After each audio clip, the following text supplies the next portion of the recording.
So before I knew it, out in San Pedro, 6 months had flown by, and it was coming up to Christmas Eve. The diving was fast and thick. It was absolutely fantastic. The weather had got a bit worse around that time. It was a bit more rain. It was a bit colder. I started wearing a light sweatshirt rather than a t-shirt because it took me about 3 months to basically acclimatize to the heat, having not lived in it before. So it took a little longer for me to acclimatize probably than most people who went down there. And it was fantastic. So I started wearing a little sweatshirt when I was going out. I would carry a little backpack, and in the backpack would be a change of clothes, another pair of shorts, and another t-shirt in case it rained and I got wet. By this time I'd shaved my head. What little hair I had, I just basically completely shaved it off. And I used to wear a bandana, and it was absolutely fantastic. The freedom that I felt down there I've never felt that in my life before, living in other places, to be quite honest. People were so nice. I got to know loads of people very quickly, through Dave, of course, because he was a complete legend. Everybody knew him. I had met Gary Cooper. Gary turned out to be a really good friend. He was a fantastic friend with David, and Gary had a good influence on me in diving. I stopped living at Taft's house, or should I say at Taft's little shithole, the Pirate's Lantern, and Gary and I got an apartment together, just across from the Jade Garden, across from Dave. It was a 2-bedroomed apartment, and it was just absolutely perfect. Gary and I would hang out quite a bit. We would go downtown together. We would dive together, and yeah, it was absolutely fantastic. I wasn't dating anybody. I couldn't be bothered with any type of relationship, to be quite honest. It was the first time in my life that I had no drama, and I wanted to keep it that way for as long as possible. So Christmas Eve was quiet. We just had a couple of dives in the morning time, and then basically everywhere shut down. All the dive shops, all the dive centres just closed just before Christmas Day. I went up to the restaurant and started cleaning up for Sue, and restocked everything obviously for Christmas evening, because Christmas morning was for the family, and the workers in the restaurant. Sue would do a dinner and bring everybody in and give everybody Christmas dinner and presents, and etc. Again, I wasn't used to being around lots of people, and it was very daunting for me to kind of sit there up in the restaurant and eat a meal with about 20 people. It was very strange. I felt really uncomfortable, and Dave knew this, and Dave made me kind of like sit beside him and just chill out, and he would give me a little kick under the table, just to make sure that I was feeling okay, or a wee nudge, and he would try his trick. Oh, look over there, Cole, and try to give me a little slap on the back of the head. And it was all playful. It was all playful.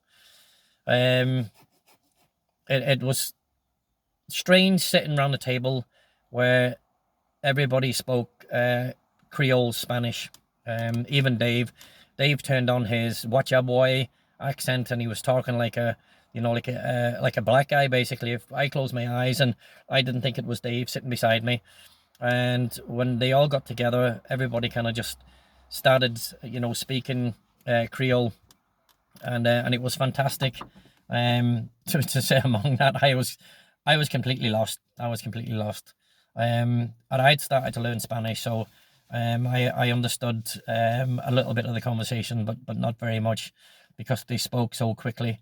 So they would flip out between English, Spanglish, and Creole. It was amazing, and it was probably one of the best times that I'd sat round the table, but only for David. He was basically the only family, the only family friend that I had that I had there. I felt like a complete outsider. You know, I felt a lot of the times that a lot of the niceness that was projected my way was false. Um, and it was just for me how I felt. And it later turned out to be that was the case. So I always went with my gut feelings on people. And I would, in the first 10 or 15 minutes, I would get a feeling whether they were genuine or they weren't. Gary didn't come up for Christmas dinner. He had started seeing a girl, a Dutch girl called Tamara, and he was getting quite heavily involved with her, and yeah, she was something else as well. Big mouth, loud mouth, really just, you know, had too much to say for herself. Her opinion was right, everybody else's opinion was wrong, and you know, Gary couldn't see that the guy was, you know, obviously, you know, falling in love with her or getting, you know, deeply involved in stuff. And I never said nothing. Dave said it to him. Dave told Gary that she was going to clean him out, and you know, Gary kind of just shrugged his shoulders and didn't really say not you know, nothing to that. Didn't answer. Gary was quite pissed at David saying that, and Gary was later to find out that David was absolutely right.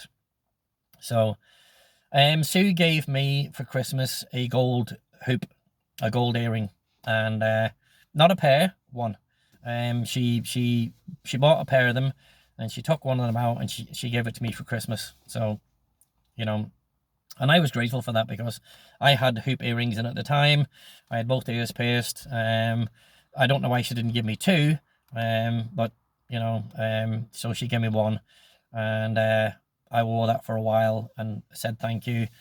I'd given her and David a Christmas card, and Sean was born, so Sean was the youngest, and Connor, David's eldest boy, and I gave them, you know, cards of money in, which is what we did, you know, here in the UK. It wasn't something that they did over there, as far as I'm aware. So got a couple of strange stares from people doing that, but that's just the way it was. Chinese people give each other good luck money in a little red envelope, and that's their way of expressing, you know, their family stuff as well. So yeah, it was a lovely meal. The food was unreal, and you know, very grateful for that, very grateful for the company, but still just inside myself, I didn't fit in. I just wanted to get the dinner eaten and fuck off, and David was the same. So once the dinner was over, we spent about 2 hours up in the restaurant all together. George was there, which was Sue's brother, Mama Sue, God bless her, she's gone now. Me, David, Sue, the staff, and a couple of Sue's female American friends who, yeah, they just drained you. They were like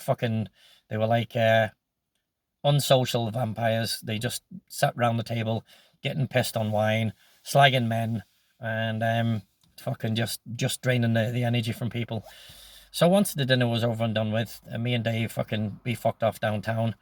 We just went down to Fido's courtyard, and there was a live band playing. The guys were barefoot and skinny. Skinny was a skinny dude. His name was Tim. He was an American guy. He was a real fucking asshole as well. Up his own arse, but great guitarist. And barefoot was a fat dude, like a hillbilly, raggedy straw cowboy hat, baggy shorts, a baggy t-shirt, and he was quite a hefty dude, and he was actually quite okay. I can't remember his name, to be honest, but the band was barefoot and skinny, and it was great. It was a fantastic experience with some live music.